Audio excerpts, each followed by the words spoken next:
ಎಲ್ಲರಿಗೂ ನಮಸ್ಕಾರ. ನನ್ನ ಯೂಟ್ಯೂಬ್ ಚಾನಲ್ ಮನಸ್ವಿ ಪ್ರಪಂಚಕ್ಕೆ ನಿಮ್ಮೆಲ್ಲರಿಗೂ ಸ್ವಾಗತ. ಹಾಗೆ ಯಾರೆಲ್ಲ ನಮ್ಮನ್ನ ಹೊಸದಾಗಿ ನೋಡ್ತಿದ್ದೀರಾ ಬೇಗ ಹೋಗಿ ಸಬ್ಸ್ಕ್ರೈಬ್ ಮಾಡ್ಕೊಳ್ಳಿ. ಹಾಗೆ ಅಲ್ಲಿ ಬರೋ ಬೆಲ್ ಐಕಾನ್ನ ಕ್ಲಿಕ್ ಮಾಡಿ ಆಲ್ ಅನ್ನೋ ಆಪ್ಷನ್ ಕೊಟ್ಟರೆ ನಾನು ಹಾಕೋ ಪ್ರತಿ ಒಂದು ವಿಡಿಯೋನ ನಿಮಗೆ ನೋಟಿಫಿಕೇಷನ್ ಬರುತ್ತೆ. ಹಾಗೆ ಇವತ್ತು ಒಂದು ಖುಷಿಯಾದ ವಿಚಾರ ಹಂಚ್ಕೊತಿದ್ದೀನಿ. ಏನಂದರೆ ನನ್ನ ಯೂಟ್ಯೂಬ್ ಚಾನಲಲ್ಲಿ 10,000 ಸಬ್ಸ್ಕ್ರೈಬರ್ ಆಗಿದ್ದಾರೆ. ನನಗೆ 10,000 ಸಬ್ಸ್ಕ್ರೈಬರು ತುಂಬಾ ದೊಡ್ಡದು. ತುಂಬಾ ಖುಷಿ ಆಯಿತು ನನಗಂತೂ. ಏನು ಮಾತಾಡಬೇಕು ಅಂತಲೇ ಗೊತ್ತಾಗ್ತಿಲ್ಲ. ಬೆಳಗ್ಗೆ ಏನಕ್ಕೆ ಸಬ್ಸ್ಕ್ರೈಬರ್ ಆಗಿರೋದು ನನ್ನ ಮಗಳಿಗೆ ಅದು ಏನು ಎತ್ತ ಅಂತ ಗೊತ್ತಿಲ್ಲ. ಬೆಳಗ್ಗೆಯಿಂದ ಅಮ್ಮ ಸಬ್ಸ್ಕ್ರೈಬರ್ ಆಗಿದ್ದಾರೆ ಅಂತ ಫುಲ್ ಚಿಲ್ ಮಾಡ್ತಾ ಇದ್ದಾಳೆ. ಅವಳು ಫುಲ್ ಖುಷಿ ಆಗ್ತಿದೆ. ನನ್ನ ಹಸ್ಬೆಂಡು ಬೆಳಗ್ಗೆ ವಿಶ್ ಮಾಡಿ ಹೋದ್ರು 10,000 ಸಬ್ಸ್ಕ್ರೈಬರ್ ಆಗಿದೆ ಕಂಗ್ರ್ಯಾಟ್ಸ್ ಅಂತ. ನಾನು ಜಸ್ಟ್ ಟೈಮ್ ಪಾಸಿಗೆ ಮಾಡಿದ್ದು. ಜೊತೆಗೆ ನಮ್ಮದು ಒಂದು ಒಳ್ಳೆ ನಮ್ದು ಒಳ್ಳೆ ಇಷ್ಟು ಸಬ್ಸ್ಕ್ರೈಬರ್ ಆಗಿದೆ. ಹೌದಮ್ಮ, ನನ್ನ ಒಂದು ಒಳ್ಳೆ ಗುಡ್ ಮೆಮೊರೀಸ್ನ ಯೂಟ್ಯೂಬಲ್ಲಿ ಹಾಕೋಣ ಅಂತ ಸ್ಟಾರ್ಟ್ ಮಾಡಿದ್ದು. ಬಟ್ ನನಗೆ ಇಷ್ಟು 10,000 ಸಬ್ಸ್ಕ್ರೈಬರ್ ಆಗ್ತಾರೆ, ನಾನು ಅದನ್ನು ಈ ಥರ ಕಂಟಿನ್ಯೂ ಮಾಡ್ತೀನಿ ಅಂತ ಅಂದ್ಕೊಂಡಿರಲಿಲ್ಲ.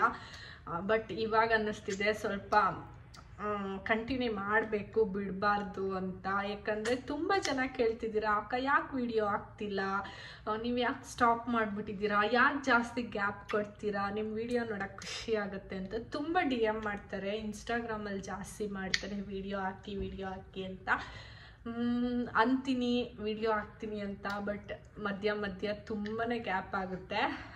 ಬಟ್ ಇನ್ಮೇಲೆ ನೋಡೋಣ, ಮುಂದಿನ ವರ್ಷ ಕಂಟಿನ್ಯೂಟಿ ಕೊಡೋಣ ಅಂತ ಅಂದ್ಕೊಂಡಿದ್ದೀನಿ. ಹೇಳಿ ನಿಮಗೂ ಕೇಳಿ ಬೋರ್ ಆಗ್ಬಿಟ್ಟಿದೆ. ಬಟ್ ಆದಷ್ಟು ಟ್ರೈ ಮಾಡ್ತೀನಿ. ಬಟ್ ಆದರೆ ಅಮ್ಮಂಗೆ ನಾನು ಐಫೋನ್ ಕೊಡಿಸ್ತೀನಿ. ನನ್ನ ಮಗಳು ನನಗೆ ಐಫೋನ್ ಕೊಡಿಸ್ತಾಳಂತೆ. ಥ್ಯಾಂಕ್ ಯು ಅಮ್ಮ. ನನಗಂತೂ 10,000 ಸಬ್ಸ್ಕ್ರೈಬರ್ ನೋಡಿ ತುಂಬಾ ಖುಷಿ ಆಯಿತು. ಯಾರೆಲ್ಲ ನನ್ನ ಚಾನಲ್ನ ಸಬ್ಸ್ಕ್ರೈಬ್ ಮಾಡ್ಕೊಂಡು ನೋಡ್ತಿದ್ದೀರಾ ತುಂಬಾ ಥ್ಯಾಂಕ್ಸ್. ಹಾಗೆ ಪ್ಲೀಸ್ ಸಬ್ಸ್ಕ್ರೈಬ್ ಮಾಡ್ಕೊಳ್ದೆ ನೋಡ್ತಿರೋರು ಸಬ್ಸ್ಕ್ರೈಬ್ ಮಾಡ್ಕೊಂಡು ನೋಡಿ, ನನಗೂ ಖುಷಿ ಆಗುತ್ತೆ. ತುಂಬ ಜನ ಅಂದ್ಕೊತಾರೆ, ಇವ್ರು ಯೂಟ್ಯೂಬ್ ಮಾಡೋದು ಅರ್ನಿಂಗೋಸ್ಕರ, ದುಡ್ಡು ಬರುತ್ತೆ ಅಂತ ಮಾಡ್ತಾರೆ, ಹಾಗೆ ಹೀಗೆ ಅಂತ. ನಾನು ಇದುವರೆಗೂ ನನ್ನ ಚಾನಲ್ ಮಾನಿಟೈಸೇಷನ್ ಆಗಿದೆ. ಅದು ಬಿಟ್ಟರೆ ನನ್ನ ಚಾನಲಲ್ಲಿ ಇದುವರೆಗೂ ನಾನು ಒಂದು ಪೇಮೆಂಟು ತೊಗೊಂಡಿಲ್ಲ. ಅದ್ರ ಬಗ್ಗೆ ನಾನು ಯೋಚನೆನೂ ಮಾಡಿಲ್ಲ. ಬಟ್ ಏನೋ ಗೊತ್ತಿಲ್ಲ, ಎಲ್ಲ ಕೇಳ್ತಾರೆ, ನಿಮಗೆ ಯೂಟ್ಯೂಬಲ್ಲಿ ದುಡ್ಡು ಬರ್ತಿದ್ಯಾ, 9,000 ಸಬ್ಸ್ಕ್ರೈಬರ್ ಆಗಿದ್ದಾರೆ, 10,000 ಸಬ್ಸ್ಕ್ರೈಬರ್ ಆಗಿದ್ದಾರೆ ಅಂತ. ಅದ್ರ ಬಗ್ಗೆ ನಾನು ಒಂದು ಚೂರು ಕಾನ್ಸಂಟ್ರೇಟ್ ಮಾಡಿಲ್ಲ ದುಡ್ಡು ತೊಗೊಳೋದ್ರ ಬಗ್ಗೆ. ಬಟ್ ನಂದು ಕಾನ್ಸೆಪ್ಟ್ ಇದ್ದಿದ್ದು ಜಸ್ಟ್ ಮೆಮೊರಿನ ಫೀಡ್ ಮಾಡಬೇಕಷ್ಟೇ ಅನ್ನೋದಷ್ಟೇ ಇದ್ದಿದ್ದು. ಅದು ಬಿಟ್ಟರೆ ಇದನ್ನು ಪ್ರೊಫೆಷ್ನಲಾಗಿ ತೊಗೋಬೇಕು, ಪ್ರೊಫೆಷ್ನಲಾಗಿ ತೊಗೋಬೇಕು ಅಂತ ಅಂದ್ಕೊಂಡಿರಲಿಲ್ಲ ನಾನು. ಬಟ್ ಏನೋ ಗೊತ್ತಿಲ್ಲ, ಹೋಗ್ತಾ ಅದಾಗದೆ ಪ್ರೊಫೆಷ್ನಲಾಗಿ ತೊಗೊತಾ ಇದ್ದೀನಿ. ಸುಬ್ಬಿ ಏನೇನೋ ಮಾತಾಡ್ತಾಳೆ, ಅವಳಿಗೆ ಏನೇನು ಅನಿಸುತ್ತೆ ಅದನ್ನೆಲ್ಲ. ಹಾಗೆ ನನಗೆ ತುಂಬಾ ಖುಷಿ ಆಗ್ತಿದೆ. ಅದಕ್ಕೆ ಇವಾಗ ನಾನು ನನ್ನ ಮಗಳು ಮನಸ್ವಿ ನಿನ್ಗೆ ಏನು ತಿನ್ನಕ್ಕೆ ಬೇಕು ಅಂತ ಕೇಳಿದೆ. ಮನಸ್ವಿ ಏನು ಬೇಕು ನಿಂಗೆ ತಿನ್ನಕ್ಕೆ?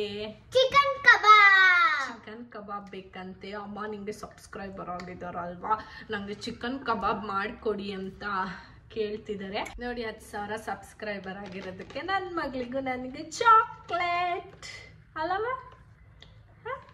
ಖುಷಿ ಅಲ್ಲ?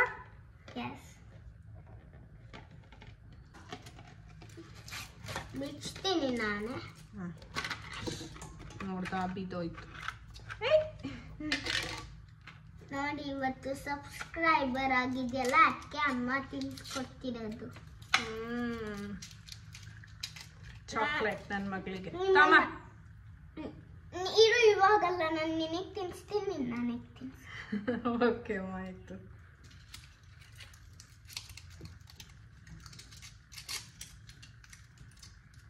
ಇನ್ನು ವಿಡಿಯೋ ಸ್ಟಾರ್ಟ್ ಮಾಡಿದಾಗ ಓಕೆನಾ? ಆನ್ ಮಾಡಿದ್ದೀನಮ್ಮ.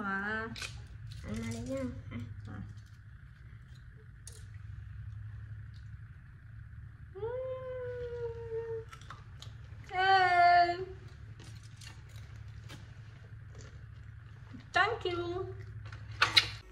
ನನ್ನ ಮಗಳು ಚಿಕನ್ ಕಬಾಬ್ ಕೇಳಿದ್ಲು, ಬಟ್ ಬೇಡ ಕಬಾಬು ಆಯಿಲಲ್ಲಿ ಕರಿಯೋದು ಅಂದ್ಬಿಟ್ಟು ಡಿಫ್ರೆಂಟಾಗಿ ಏನಾದ್ರು ಟ್ರೈ ಮಾಡೋಣ ಅಂತ ಚಿಕನ್ ಚಿಲ್ಲಿ ತವಾ ಫ್ರೈ ಮಾಡ್ತಾಯಿದ್ದೀನಿ. ಮೊದಲಿಗೆ ಚಿಕನ್ನ ನೀಟಾಗಿ ತೊಳ್ಕೊಂಡು ಅದಕ್ಕೆ ಸ್ವಲ್ಪ ಉಪ್ಪು, ಶುಂಠಿ ಬೆಳ್ಳುಳ್ಳಿ ಪೇಸ್ಟು ಮತ್ತು ನಿಂಬೆಹಣ್ಣ ಹಿಂಡ್ಕೊಂಡು ನೀಟಾಗಿ ಕಲಸಿಟ್ಕೊಳ್ಳಿ. ಜೊತೆಗೆ ಇದಕ್ಕೆ ಒಂದು 3-4 ನೀವು ಎಷ್ಟು ಖಾರ ತಿಂತೀರೋ ಅಷ್ಟು ಹಸಿಮೆಣ್ಸಿಕಾಯಿನ ರುಬ್ಕೊಂಡು ಈ ಥರ ಕಲಿಸ್ಕೊಂಡು ಇಟ್ಕೋಬೇಕು. ನಾನು ಸ್ವಲ್ಪನೇ ಹಸಿಮೆಣ್ಸಿಕಾಯಿ ಹಾಕಿದ್ದೀನಿ, ಯಾಕಂದರೆ ನನ್ನ ಮಗಳು ತುಂಬ ಖಾರ ತಿನ್ನಲ್ಲ. ಹಾಗಾಗಿ ನಂತರ ಒಂದು ಜಾರಿಗೆ ನೋಡಿ ಕೊತ್ತಂಬರಿ ಸೊಪ್ಪು, ಪುದೀನ ಸೊಪ್ಪು ಎರಡನ್ನೂ ಪೇಸ್ಟ್ ಮಾಡ್ಕೊತಾ ಇದ್ದೀನಿ. ಪೇಸ್ಟ್ ಮಾಡಿಕೊಂಡು ಅದನ್ನು ಹಾಕ್ಕೊಳ್ಳಿ. ಹಾಗೆ ಹೆಚ್ಚು ಹಾಕ್ಕೋಬೋದು. ನನ್ನ ಮಗಳು ಸ್ವಲ್ಪ ಸೊಪ್ಪೆಲ್ಲ ಬಾಯಿಗೆ ಸಿಕ್ಕಿದ್ರೆ ತಿನ್ನಲ್ಲ, ಹಾಗಾಗಿ ನಾನು ರುಬ್ಕೊಂಡ್ಬಿಟ್ಟೆ. ನೆಕ್ಸ್ಟು ಒಂದು ಮೊಟ್ಟೆ ಹಾಕ್ಕೊಂಡಿದ್ದೀನಿ. ಮೊಟ್ಟೆ ಹಾಕ್ಕೊಂಡ್ಮೇಲೆ ಒಂದು 2 ಸ್ಪೂನಷ್ಟು ಸೋಯಾ ಸಾಸ್ ಹಾಕ್ಕೊಳ್ಳಿ. ಜೊತೆಗೆ ಕಣ್ಣಲ್ತಲೆ ನೀವು 1 kg ತೊಗೊತಿರೋ, ಅರ್ಧ kg ತೊಗೊತಿರೋ ಸ್ವಲ್ಪ ಕಾರ್ನ್ಫ್ಲವರು, ನಾನಿಲ್ಲಿ ಒಂದು 2.5 ಸ್ಪೂನಷ್ಟು ಕಾರ್ನ್ಫ್ಲವರ್ ಹಾಕಿದ್ದೀನಿ. ಮತ್ತು ಕಾಳು ಮೆಣಸಿನ ಪುಡಿ ಒಂದು 2 ಟೇಬಲ್ ಸ್ಪೂನ್ ಹಾಕಿದ್ದೀನಿ. ಜೊತೆಗೆ ಸ್ವಲ್ಪ ಅರಿಶಿನ ಮತ್ತು 1 ಸ್ಪೂನ್ ಧನಿಯಾ ಪುಡಿ ಹಾಕಿ ನೀಟಾಗಿ ಕಲಿಸ್ಕೊಂಡಿದ್ದೀನಿ. ಇದು ಸ್ವಲ್ಪ ತೆಳ್ಳೆ ಆಯಿತು ಅಂದರೆ ನೀವು ಇದಕ್ಕೆ 1-2 ಸ್ಪೂನಷ್ಟು ಮತ್ತು ಮೈದಾ ಹಿಟ್ಟು ಹಾಕ್ಕೊಬೋದು.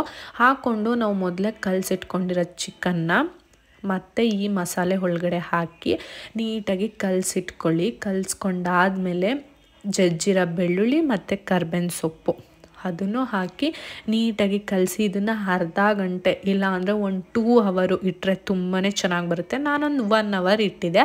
ಅದಾದ ನಂತರ ಸ್ವಲ್ಪನೇ ಎಣ್ಣೆ ಹಾಕ್ಕೊಂಡು ಅದಕ್ಕೆ ಒಂದು 2 ಸ್ಪೂನು ತುಪ್ಪ ಹಾಕಿ ನಂತರ ಒಂದು ಅರ್ಧ ಸ್ಪೂನಷ್ಟು ಸೋಂಪು ಹಾಕಿದ್ದೀನಿ. ಸೋಂಪು ಹಾಕಿದ್ರೆ ಟೇಸ್ಟ್ ತುಂಬಾ ಚೆನ್ನಾಗಿ ಬರುತ್ತೆ. ಇದಕ್ಕೆ ನಾನು ಕಲಸಿಟ್ಕೊಂಡಿರೋ ಚಿಕನ್ನ ಹಾಕ್ತಾಯಿದ್ದೀನಿ. ಈ ಚಿಕನ್ನ ನೀವು ಒಂದು 70% ಬೇಯಿಸ್ಕೊಬೇಕು. ಚೆನ್ನಾಗಿ ಬೇಯಿಸ್ಕೊಳ್ಳಿ. ಒಂದು 70-80% ನೀಟಾಗಿ ಬೇಯಿಸ್ಕೊಳ್ಳಿ. ಎಷ್ಟು ಚೆನ್ನಾಗಿರುತ್ತೆ ಅಂದರೆ ಇದನ್ನು ನೀವು ಈ ಥರ ಮಾಡಲಿಲ್ಲ ಅಂದರೂ ಸೇಮ್ ಕಬಾಬ್ ಥರ ಎಣ್ಣೆಲೂ ಡಬಲ್ ಫ್ರೈ ಮಾಡ್ಕೋಬೇಕಾಗುತ್ತೆ. ತುಂಬಾ ಕ್ರಿಸ್ಪಿಯಾಗಿ ತುಂಬಾ ಚೆನ್ನಾಗಿ ಬರುತ್ತೆ. ಆದರೆ ನಾನು ಸ್ವಲ್ಪ ತವಾ ಮೇಲೆ ಮಾಡೋಣ ಅಂತ ಡಿಫ್ರೆಂಟಾಗಿ ಮಾಡಿದೆ. ನೋಡಿ ಇದು ಒಂದು 70% ಬೆಂದಿದೆ. ಇದಕ್ಕೆ ನಾನು ಒಂದು ತವಾ ಇಟ್ಟು ಸ್ವಲ್ಪನೇ ಆಯಿಲ್ನ ಹಾಕಿ ನಂತರ ನಾನು ಚಿಕನ್ನ ಹಾಕ್ಕೊತಾ ಇದ್ದೀನಿ. ಇದನ್ನು ಫುಲ್ಲು ಆ ಮಸಾಲೆ ಎಲ್ಲ ಡ್ರೈ ಆಗೋ ತನಕ ಡೀಪ್ ಫ್ರೈ ಮಾಡಬೇಕು. ತುಂಬಾ ತಿನ್ಲಿಕ್ಕೆ ಚೆನ್ನಾಗಿರುತ್ತೆ. 2 ಸೈಡು ಅಷ್ಟೇ ಫುಲ್ಲು ಡ್ರೈ ಆಗಬೇಕು ನೀಟಾಗಿ. ಈ ಥರ ಎಲ್ಲ ಸ್ಪ್ರೆಡ್ ಮಾಡಿಕೊಂಡು ಲೆಡ್ನ ಕ್ಲೋಸ್ ಮಾಡಿ ಲೋ ಫ್ಲೇಮಲ್ಲೇ ಇಡಿ. ತುಂಬಾ ಚೆನ್ನಾಗಿ ಬರುತ್ತೆ ಈ ಥರ ಮಾಡಿದ್ರೆ. ನಿಮ್ಗೆ ಈ ಥರ ಮಾಡೋಕ್ಕಾಗಲ್ಲ ಅಂದರೆ ಡೈರೆಕ್ಟಾಗಿ ನಾನು ಹೇಳ್ದಾಗೆ ಎಣ್ಣೆಲೆ ಕರ್ಕೊಬೋದು. ಇಲ್ಲಾಂದರೆ ಓವನ್ ಇರೋರು ಓವನಲ್ಲಿ ಮಾಡಿಕೊಂಡ್ರೂ ಆಗುತ್ತೆ. ನೋಡಿ ಈ ಥರ ಫುಲ್ಲು ಡೀಪ್ ಫ್ರೈ ಮಾಡ್ಕೊಬೇಕು. ಎಷ್ಟು ಚೆನ್ನಾಗಿ ಬರುತ್ತೆ ಅಂದರೆ ತಿನ್ಲಿಕ್ಕಂತೂ ತುಂಬಾ ಚೆನ್ನಾಗಿ ಬರುತ್ತೆ. ಆ ಫ್ಲೇವರು ಪುದೀನ ಮತ್ತು ಆ ಸೋಂಪು ಬೆಳ್ಳುಳ್ಳಿ ಕರಿಬೇವು ಫ್ಲೇವರ್ ಎಲ್ಲ ತುಂಬಾ ಚೆನ್ನಾಗಿ ಕ್ರಿಸ್ಪಿಯಾಗಿ ಸಿಗುತ್ತೆ ಬಾಯಿಗೆ. ನೋಡಿ ಇದು ಫುಲ್ಲು ಡ್ರೈ ಆಗಿದೆ. ಈ ಥರ ಒಂದು 5-10 ನಿಮಿಷ ಲೋ ಫ್ಲೇಮಲ್ಲಿ ಈ ಥರ ಮಾಡಿಕೊಂಡ್ರೆ ತುಂಬಾ ಚೆನ್ನಾಗಿ ಬರುತ್ತೆ.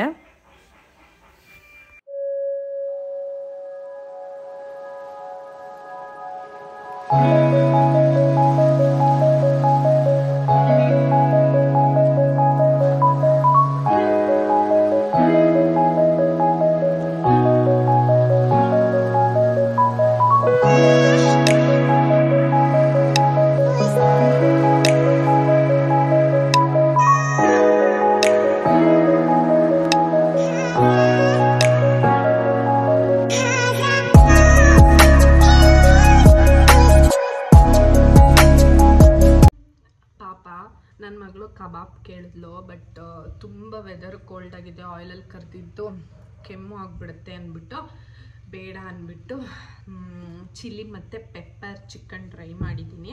ಇದನ್ನು ನಾನು ಸ್ವಲ್ಪ ಡಿಫ್ರೆಂಟಾಗಿ ಮಾಡಿದ್ದೀನಿ. ಇದನ್ನು ಕಬಾಬ್ ಥರನೂ ಕರಿಬೋದು. ಇದನ್ನ ತುಂಬ ಥರ ಮಾಡ್ತಾರೆ. ನನಗೆ ಯಾವ ಥರ ಇಷ್ಟ ಆಗುತ್ತೋ ಆ ಥರ ಮಾಡಿದ್ದೀನಿ. ತುಂಬಾ ಚೆನ್ನಾಗಿರುತ್ತೆ ಗೊತ್ತು ತಿನ್ನೋಕ್ಕೆ ಈ ಚಳಿಗಂತೂ. ಮನ್ಸ್ವಿ ತಿನ್ನೋಣ? ನೋಡಿ ಚಿಕನ್ ಬೇಕು ಅಂದ್ಲಿ, ಚಾಕ್ಲೇಟ್ ಬೇಕಂತೆ.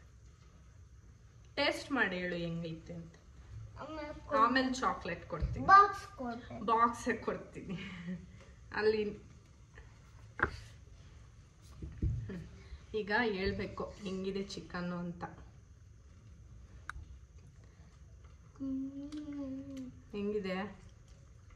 ಹಾಂ, ಚೆನ್ನಾಗಿದ್ಯಾ? ನೋಡಿ ಎಷ್ಟು ಜ್ಯೂಸಿಯಾಗಿ ಬಂದೈತೆ ಅಂದರೆ ತುಂಬಾ ಚೆನ್ನಾಗಿದೆ. ನಾನು ಮಾಡ್ತಾನೆ ಟೇಸ್ಟ್ ಮಾಡಿದೆ. ಬಿಡು ಮನ್ಸು, ತುಂಬ ಚೆನ್ನಾಗಿದೆ. ಆದರೆ ತುಂಬ ಖಾರನೂ ಇಲ್ಲ, ತುಂಬ ಸಪ್ಪೆನೂ ಇಲ್ಲ. ಮನಸ್ವಿ ತಿಂತಾಳೆ ಅಂದ್ಬಿಟ್ಟು ಖಾರ ಎಲ್ಲ ಸ್ವಲ್ಪ ಕಮ್ಮಿ ಹಾಕಿದ್ದೀನಿ. ಕಮ್ಮ ಚೆನ್ನಾಯ್ತಮ್ಮ. ಚಾಕ್ಲೇಟ್ ಬೇಕಂತೆ ನನ್ನ ಮಗಳಿಗೆ. ಚಾಕ್ಲೇಟೇ ಕೊಡಲ್ಲ, ಆದರೂ ಅಡಿಕ್ಷನ್ ಆಗ್ಬಿಟ್ಟಿದ್ದಾಳೆ. ಬಾಯಲ್ಲಿ ನೀರು ಬರ್ತಿದೆ. ತುಂಬ ಚೆನ್ನಾಗಿದೆ ನೋಡಿ. ರೆಸಿಪಿನ ನೋಡಿದ್ರಲ್ಲ, ಬೇಕಂದ್ರೆ ನೀವು ಡೀಪ್ ಫ್ರೈ ಮಾಡ್ಕೋಬೋದು ಆಯಿಲಲ್ಲಿ. ಇಲ್ಲಾಂದರೆ ಈ ಥರ ಒಂದು 70% ಬೇಯಿಸ್ಬಿಟ್ಟು ಕೊಡ್ತೀನಿ. ಇರು ಮಗಳೇ, ಎಷ್ಟು ಡಿಸ್ಟರ್ಬ್ ಮಾಡ್ತಾಳೆ ಗೊತ್ತಾ. ಒಂದು 70% ಬೇಯಿಸ್ಬಿಟ್ಟು ಆಮೇಲೆ ತವಾ ಮೇಲೆ ಫ್ರೈ ಮಾಡ್ಕೋಬೋದು ನೀವು. ಕೊಡ್ತೀನಿ. ಐ ಹೋಪ್ ಈ ವಿಡಿಯೋ ಇಷ್ಟ ಆಗಿದೆ ಅಂತ ಅನ್ಕೊಂತೀನಿ. ಇಷ್ಟ ಆಗಿದ್ರೆ ನನ್ನ ಚಾನಲ್ನ ಸಬ್ಸ್ಕ್ರೈಬ್ ಮಾಡ್ಕೊಂಡು ನೋಡಿ, ಹಾಗೆ ಲೈಕ್ ಮಾಡಿ, ಶೇರ್ ಮಾಡಿ, ಕಮೆಂಟ್ ಮಾಡಿ. ಇನ್ಸ್ಟಾಗ್ರಾಮಲ್ಲಿ ಭವಾನಿ ಮಂಜೇಶ್ ಗೌಡ ಅಂತ ಇದೆ, ಫಾಲೋ ಮಾಡಿ. ಜೊತೆಗೆ ಫೇಸ್ಬುಕ್ಕಲ್ಲಿ ಮನಸ್ವಿ ಪ್ರಪಂಚ ಅಂತ ಪೇಜ್ ಇದೆ, ಫಾಲೋ ಮಾಡೋದು ಮರಿಬೇಡಿ. Thank you. ಹಾಗೆ ನನ್ನ ಯೂಟ್ಯೂಬ್ ಚಾನಲಲ್ಲಿ 10,000 ಸಬ್ಸ್ಕ್ರೈಬರ್ ಆಗಿರೋದಕ್ಕೆ ಎಲ್ಲರಿಗೂ ತುಂಬ ಹೃದಯದ ಧನ್ಯವಾದಗಳು. Thank you so much.